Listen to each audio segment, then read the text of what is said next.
오늘 우리에게 주시는 하나님의 말씀은 요한복음 21장 1절부터 7절까지 말씀입니다. 신약성경 184쪽에 있습니다. 이제 제가 하나님의 말씀을 강독하겠습니다. 이것은 하나님의 말씀입니다. 하나님의 말씀에 경청하시기 바랍니다.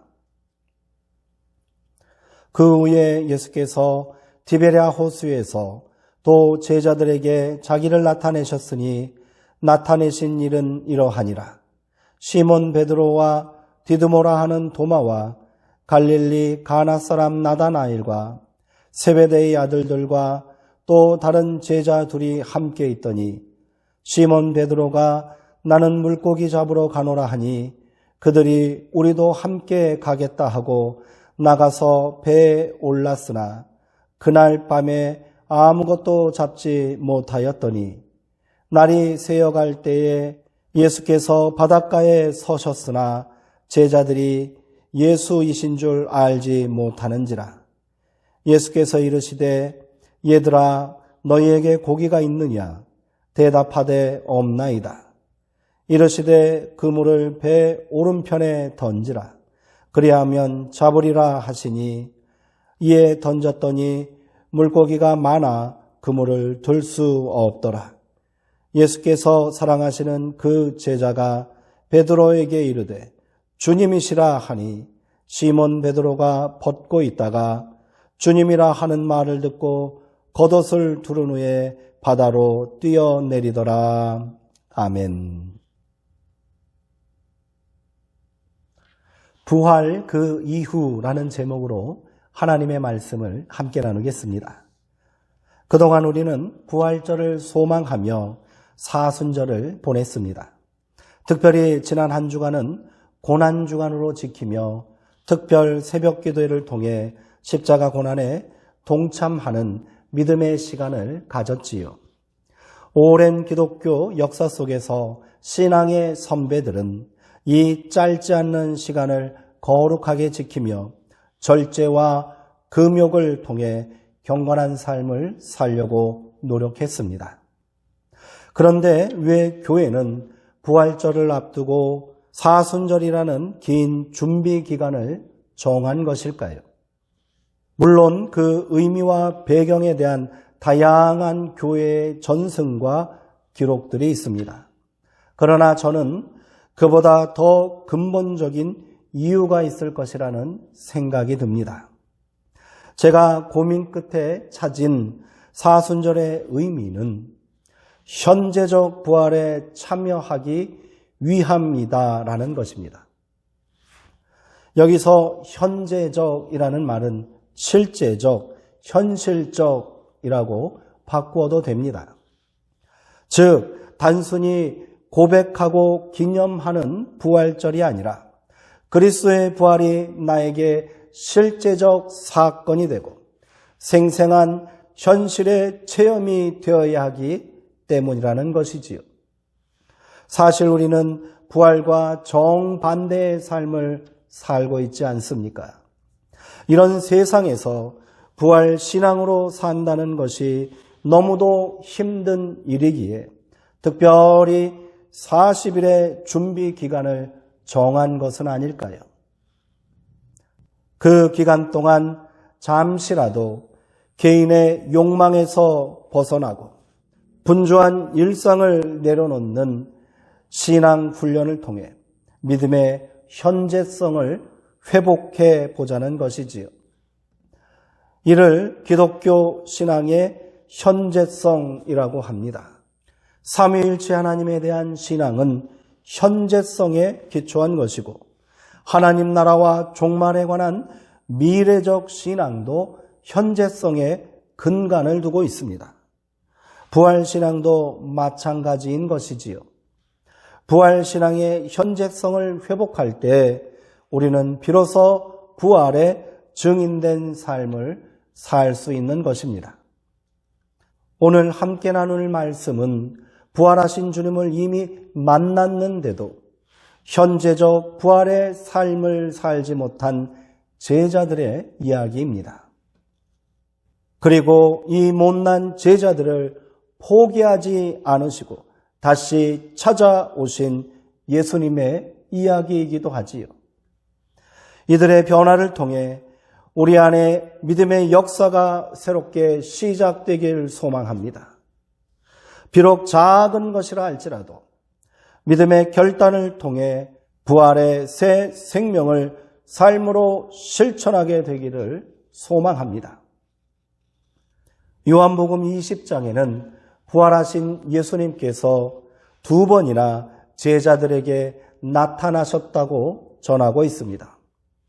부활하신 예수님을 먼저 만난 막달라 마리아의 말을 믿지 못하는 제자들에게 예수님은 친히 찾아오셨고 마침 그 현장에 없었던 의심 많은 도마를 위해 8해 후에 주님은 다시 찾아오셨습니다. 그리고 믿음 없는 자가 되지 말고 믿는 자가 되라는 말씀을 남기시고 예수님은 호련히 사라지셨지요. 그 후에 제자들은 어떻게 되었을까요? 부활하신 예수님을 2번이나 만났고 주님이 주신 평강과 성령을 받은 제자들이지만 아직 부활의 새 삶을 살겠다는 의욕과 예수 운동을 새롭게 재개할 용기가 충분하지 않았던 것 같습니다. 오늘 본문 1절은 그 후의 시간에 일어난 사건을 전하고 있습니다. 베드로를 비롯한 6명의 제자들이 그 후에 선택한 일은 다시 고기 잡으러 가는 일이었습니다. 새로운 삶에 대한 의지도 변화에 대한 결단도 없는 무기력한 제자들이 선택한 일은 3년 전 예수님을 만나기 이전의 삶으로 돌아가는 것이었지요. 비록 비루한 삶이라 할지라도 오랜 경험이 있는 자신 있는 일이었기에 이렇게 넉넉고 있는 것보다 낫지 않느냐고, 그래야 입에 풀칠이라도 하고 살 것 아니냐고 생각했겠지요. 모든 것을 버리고 새로운 인생을 시작하기 위해 예수님과 함께 했던 3년의 동행과 부활하신 예수님과의 감격스러운 만남의 끝이 고작 과거의 삶으로 돌아가는 것이었으니 제자들의 마음이 어떠했을지 말하지 않아도 짐작이 갑니다. 허송세월을 보낸 것만 같은 낙담과 아무것도 변한 것이 없다는 자괴감이 이들을 짓눌렀을 것입니다. 그래도 오랫동안 이 호수에서 어부일로 잔뼈가 굵었으니 본전은 하지 않겠느냐는 생각은 금세 더 깊은 절망의 나락으로 떨어지고 말았습니다. 저무는 석양 속에서도 손에 그물을 놓지 않고 밤이 새도록 호수 곳곳을 헤집고 다녔는데도 고기 새끼 한 마리 낚지 못했습니다. 그렇게 깊은 어둠과 함께 나름 최선을 다한 자신들의 노력이 실패로 돌아가자 그 허탈감으로 인해 재기의 의욕은 무참히 꺾이고 제자들은 탈진하고 말았지요. 아무리 그물을 내려도 또다시 허탕질만 할 것 같은 두려움과 이미 천근만근인 몸은 서럽고 비참하기만 합니다. 갈릴리 호수에 내린 깊은 밤 기운에 묻혀 제자들의 믿음도 깊은 어둠 속으로 사라질 것만 같습니다. 그때에 예수님은 제자들이 고기잡이하고 있는 호숫가에 멀찍이 서 계셨습니다. 언제부터 예수님은 여기 계셨던 것일까요? 밤이 새도록 허탕만 치고 있는, 그래서 낙담하고 절망하고 있는 제자들을 예수님은 오랫동안 그곳에 서서 날이 새도록 지켜보고 계셨던 것은 아닐까요? 그러나 아직 제자들은 호수 저편에 예수님이 서 계신 줄 모르고 있습니다. 이때 저 멀리 호숫가에서 동토오르는 새벽 하늘을 가르며 예수님의 목소리가 들려왔습니다. 얘들아, 고기 좀 잡았느냐? 밤새도록 허탕만 친 것을 생각하면 무슨 염장질이냐고 버럭할 만도 한데 제자들의 대답이 의외입니다. 아무것도 잡지 못했습니다. 바다 저편에서 들려오는 목소리가 왠지 낯설지만은 않다고 느꼈던 것일까요? 새벽 미명에 자신의 모습을 감추신 예수님은 제자들을 향해 배 오른편에 그물을 던지라고 명령하셨습니다. 그러자 반전이 시작되었습니다. 이곳 갈릴리 바다에서 예수님을 처음 만났을 때 베드로가 그랬던 것처럼 말씀에 의지하여 제자들은 즉시로 그물을 던졌습니다. 고기 잡는 일이라면 일가견이 있는 자들입니다. 제자들 중 대부분은 이 갈릴리 호수에서 평생을 그물질을 했던 어부들 아닙니까? 그런데 이들이 아직 그 정체가 밝혀지지 않은 예수님의 말씀만 듣고 그대로 순종했다는 것이 다소 이해가 가지 않는 장면입니다. 밤새 고기잡이를 했는데 배 오른편이라고 그물을 던져보지 않았을 리가 없습니다. 그러나 이것은 이들에게 매우 중요한 전환점이 되었습니다. 고기가 너무 많이 잡혀 그물을 끌어올릴 수 없을 지경이 되었기 때문입니다. 그렇다면 제자들이 예수님의 말씀을 따라 다시 그물을 던진 이유는 무엇이었을까요? 그것은 이들이 지금까지의 자신의 경험과 경력, 그리고 인간적인 노력을 절대적인 것으로 앞세우지 않았기 때문 아니겠습니까? 어쩌면 제자들은 비록 미련하고 고집스럽게 익숙한 삶의 방식에 집착하고 있지만 이제 그런 삶을 살아서는 안 된다고 충고해주는 누군가를 간절히 기다리고 있었던 것은 아니겠습니까? 제자들에게 찾아온 또 다른 실패의 밤은 그렇게 이들의 마음을 더욱 겸손하게 만들었고 스스로의 부족함을 인정하는 계기가 되었을 것입니다. 그렇게 찾아온 누군가가 바로 예수님이라면 더할 나위 없습니다. 실패의 경험은 우리를 성숙하게 만들지만 동시에 고집스럽게 만들기도 합니다. 실패의 기억이 깊고 아플수록 그 경험이 우리를 묶어버리고 그래서 이를 뛰어넘을 수 있는 새로운 길이 있다는 것을 알고 있지만 지레 겁을 먹고 포기하게 만들기 때문입니다. 인간은 그렇게 나약하고 삶은 더 큰 절망의 나락으로 떨어지게 됩니다. 이윽고 제자들은 바닷가에 서 있는 사람이 예수님임을 깨닫게 되었습니다. 그렇게 부활하신 예수님은 다시 한번 제자들을 찾아오신 것입니다. 서둘러 무트로 올라온 제자들은 아무 말도 할 수 없습니다. 예수님은 이들을 위해 모닥불을 피워놓고 떡과 생선을 굽고 계셨습니다. 잠시 후 어색한 침묵을 깨는 주님의 음성이 들려옵니다. 얘들아, 이리 와서 아침을 먹자꾸나. 예수님은 그런 분이십니다. 낭패와 절망으로 영혼마저 탈진한 이들을 위로하시고 다시 시작할 수 있는 힘을 주시는 분이십니다. 식사를 마치고 예수님은 베드로에게 물으셨습니다. 요한의 아들 시몬아, 내가 이 사람들보다 나를 더 사랑하느냐? 우물쭈물할 일이 아닙니다. 베드로는 곧바로 주님 그렇습니다. 내가 주님을 사랑하는 줄 주님께서 아십니다. 베드로의 사랑 고백에 예수님은 이렇게 응답하셨습니다. 나의 양을 먹이라. 예수님의 짧은 응답은 베드로에게 분명한 사명을 일깨워주는 당부의 말씀입니다. 무엇을 해야 할지 몰라 밤새도록 그렇게 수고했는데도 만족이 있더냐. 이제 내가 할 일을 일러주겠다. 내 안에 아직 남아있는 옛사람을 죽이고 부활의 새 삶을 살아라.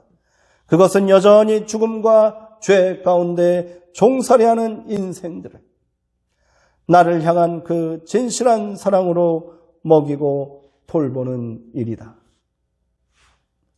이후 예수님은 베드로에게 이 사명을 3번이나 거듭 명령하셨습니다. 예수님이 잡히시던 밤 베드로는 주님을 3번이나 모른다고 부인했었지요. 나와 상관없는 사람이라고 저주받을 소리 하지 말라고 맹세까지 했습니다. 그런데 예수님은 베드로에게 내가 나를 사랑하느냐고 3번 물으십니다. 베드로는 사랑합니다. 주님, 내가 주님을 사랑하는 줄 주님께서 아십니다라고 답했지요. 내가 주님을 사랑하는 줄 주님께서 아십니다. 이 말 속에는 자신의 배신과 부끄러운 과거에도 불구하고 예수님은 여전히 나를 사랑하신다는 확신이 들어 있습니다. 베드로는 그렇게 생각했고 예수님도 베드로를 그렇게 포기하지 않으시고 사랑하셨습니다. 그 사랑에 힘입어 베드로는 이제 새로운 삶을 시작할 재기의 희망과 용기를 얻게 되었습니다. 그 사랑의 힘으로 예수님은 자신이 돌보시는 양떼를 베드로에게 맡기셨습니다. 베드로와 제자들을 다시 찾아오신 예수님께서 오늘 우리에게도 찾아오셨습니다. 그렇게 부활은 오늘 지금 나에게도 현재적 사건이 되는 것입니다. 여전히 옛사람에 매여 부활의 새 생명을 살지 못하는 우리를 향해 주님은 동일하게 묻고 계십니다. 내가 나를 사랑하느냐? 온 밤을 밝히고 혼신을 다했음에도 불구하고 아무런 성과가 없다고 낙심할 때, 그래서 비틀거릴 수밖에 없는 절망의 아침을 맞이하고 있을 때 예수님은 우리에게 재기의 용기를 불어넣어 주시고 소망이 꺾이지 않도록 용기를 주고 계십니다. 이것이 부활의 힘입니다. 막혔던 기도가 폭포수처럼 터져나오고 기백이 넘치는 활력으로 우리의 영혼을 소생시켜줄 뿐 아니라 상처받은 사랑이 분노의 파도를 잠재우고 다시 그 믿음과 열정으로 회복되도록 해주십니다. 그렇게 예수님은 우리에게도 말씀하고 계십니다. 나의 양을 먹이라, 돌보라. 내가 그들을 사랑하여 십자가를 감당했듯이 너도 너의 십자가를 감당해야 한다. 내가 그들을 위하여 다시 살아났듯이 너도 다시 일어나거라. 여전히 어둠과 죽음의 사슬에 매여 절망과 낙심의 밤을 지새우고 있는 영혼들을 찾아가 그들의 사랑으로 되살려라. 숯불을 피우고 아침을 준비하여 그들에게 먹여 주어라. 그렇게 이제 너는 이 어둠을 뚫고 밝아오는 새벽길로 나아가거라. 그날 베드로는 혼자가 아니었습니다. 그에게는 함께 고기 낚는 형제들이 있었지요. 실패의 밤을 같이 보내고 있던 그들 모두가 이 사건의 증인이었습니다. 그것은 서로 뜨겁게 격려하고 붙들어주며 서로를 위해 기도하는 사랑과 위로의 공동체에 그가 속해 있음을 의미합니다. 교회는 이런 곳이 되어야 합니다. 홀로 외롭게 찾는 그리스도가 아니라 함께 만나는 부활의 그리스도로 말미암아 사랑하는 수정동교회 성도님들 모두가 저와 함께 절망과 좌절의 밤을 이기고 다시 부활의 새 아침을 맞이하시기를 주님의 이름으로 축원드립니다. 기도하시겠습니다. 사랑과 은혜의 하나님, 부활하신 우리 주님께서 여전히 나를 사랑하시고 나에게 격려와 용기를 주심을 깨닫게 하시니 감사합니다. 그 사랑에 힘입어 실패와 절망의 밤을 이기게 하시고 부활의 새 생명을 사는 희망찬 새벽길로 나아가게 하옵소서. 내 양을 먹이고 돌보라고 사명을 주셨으니 사랑으로 그 사명을 넉넉히 감당할 믿음도 허락해 주옵소서. 주님, 내가 주님을 사랑합니다. 날마다 주님과 동행하고 날마다 다시 사는 부활의 기쁨을 누리게 하옵소서. 나를 사랑하사 오래 참으시고 돌보시는 예수님의 이름으로 기도하옵나이다. 아멘.